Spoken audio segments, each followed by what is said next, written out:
Μανώλη Γιαννακουδάκη. Κύριε Γιαννακουδάκη, καλή σας ημέρα και ευχαριστούμε πολύ για την υπομονή σας. Ενδεχομένως όλα όσα ακούσατε να βοηθήσουν στο να δώσετε και μία απάντηση, διότι έχουμε ξεχάσει πραγματικά να ρωτάμε αυτούς που γνωρίζουν πραγματικά και έχουν την γνώση του τι μπορεί να κρύβεται μέσα σε μία τέτοια ταυτότητα. Πώς θα σχολιάζετε αυτά που ακούσατε? Θα μου επιτρέψετε να σχολιάσω θέτοντας μία ερώτηση. Αν υποθέσω ότι η νέα ταυτότητα με το τσιπάκι που έχει, το RFID λεγόμενο, Radio Frequency Identification, θα σώσει κάποιον ο οποίος εσπεσμένα πηγαίνει στο νοσοκομείο μετά από ένα δυστύχημα, ατύχημα, και του σώσει τη ζωή του, θα λέγατε όχι στο τσιπάκι αυτό που θα παρέχει τη δυνατότητα στους γιατρούς να εντοπίσουν το προσωπικό του φάκελο και να παρέμβουν, να επέμβουν άμεσα. Άρα σώζει ζωές. Προσέξτε, τα τσιπάκια είναι εδώ να μείνουν στη ζωή μας και πρέπει να το πάρουν όλοι απόφαση. Αναφέρω ενδεικτικά ένα ειδικό, εξειδικευμένο ενδοφλέβιο νανορομπότ υψηλής τεχνολογίας, υψηλής νοημοσύνης, που εντοπίζει και εξοντώνει καρκινικούς όγκους. Θα λέγατε όχι σε ένα τέτοιο τσιπάκι. Τώρα, εγώ θα ήθελα να περιγράψω την τεχνολογία του RFID, διότι ακούω για γεωεντοπισμό. Δεν ισχύει. Δεν μπορεί ο φέρον τη νέα ηλεκτρονική ταυτότητα να εντοπιστεί. Δεν υπάρχει δυνατότητα γεωεντοπισμού. Επίσης, από απόσταση δεν μπορούμε να υποκλέψουμε τα στοιχεία, τα προσωπικά στοιχεία που είναι καταγεγραμμένες ταυτότητα, διότι η ταυτότητα, η νέα ταυτότητα λειτουργεί στα 13,56 MHz. Ενώ αυτό σημαίνει ότι δεν μπορεί να υπερβαίνει η απόσταση στα 10 εκατοστά για να γίνει ανάγνωση.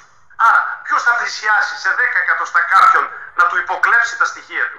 Βέβαια, υπάρχουν τσιπάκια μικροτσίπ που δουλεύουν σε μεγαλύτερες συχνότητες, 860 έως 960 MHz, που επιτρέπουν την ανάγνωση των περιεχομένων της μνήμης από περίπου 5 έως 10 μέτρα.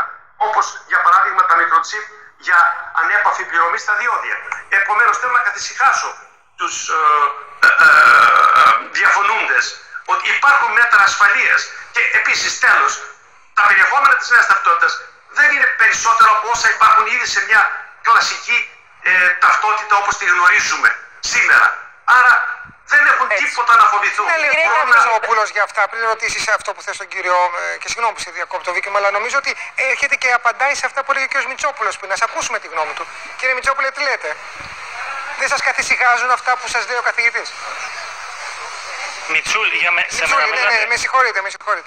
Μητσούλη. Σας έκανα Μητσόπουλο, νομίζω ήταν κάποιος άλλος από το πάνελ. Κοιτάξτε, όχι, δεν με καθησυχάζουν, γιατί δεν εμπιστεύομαι αν αυτά είναι αλήθες ή είναι ψευδή. Έτσι. Γιατί να σας λέει ψέματα ο καθηγητής? Κοιτάξτε, το ίδιο είχαν συμβεί και με τα εμβόλια. Το ίδιο πράγμα. Μας λέγατε σημοσιολόγους, μας λέγατε ψεκασμένους. Και τώρα βλέπετε ότι δεν υπήρχε. Βλέπετε τι γίνεται. Μα κύριε Μητσούλη, τα εμβόλια σώσαν ανθρώπους. Και καταστρέψαν ανθρώπους. Όχι μόνο αυτό σώσανε. Δεν το ξέρουμε. Εγώ θα ήθελα να ρωτήσω τον κύριο Γιαννακουδάκη κάτι σημαντικό, κύριε καθηγητά. Κάποιοι άνθρωποι θέτουν και θέμα εθνικής ασφάλειας. Επικαλούμε τις δηλώσεις του κυρίου Χιωτάκου, διδάκτορα της πληροφορικής και επικοινωνίας, τέλεχος του κόμματος Νίκη που φιλοξενήσαμε χθες, ο οποίος είπε πως διακυβεύεται η εθνική μας κυριαρχία από την εκχώρηση λογισμικών σε ξένες εταιρείες, σε ιδιώτες. Επικαλέστηκε μάλιστα, Σταύρο, το μοντέλο της Εστονίας, όπου οι βάσεις δεδομένων είναι σε άλλες χώρες. Έτσι, σε περίπτωση φυσικής καταστροφής θα μπορούν να ανακτηθούν τα δεδομένα από τις χώρες αυτές. Δεν γνωρίζουν όμως πώς μπορεί αυτή η ξένη χώρα να χρησιμοποιήσει τα προσωπικά μας δεδομένα. Είναι βάσιμες αυτές οι ανησυχίες? Δυστυχώς θα συμφωνήσω με τον κύριο που αναφέρει αυτά τα πράγματα, διότι η ασφάλεια πληροφοριακών συστημάτων μας προβληματίζει όλους. Ναι, δεν υπάρχει πληροφοριακό σύστημα 100% ασφαλές. Αυτό να το πάρετε απόφαση.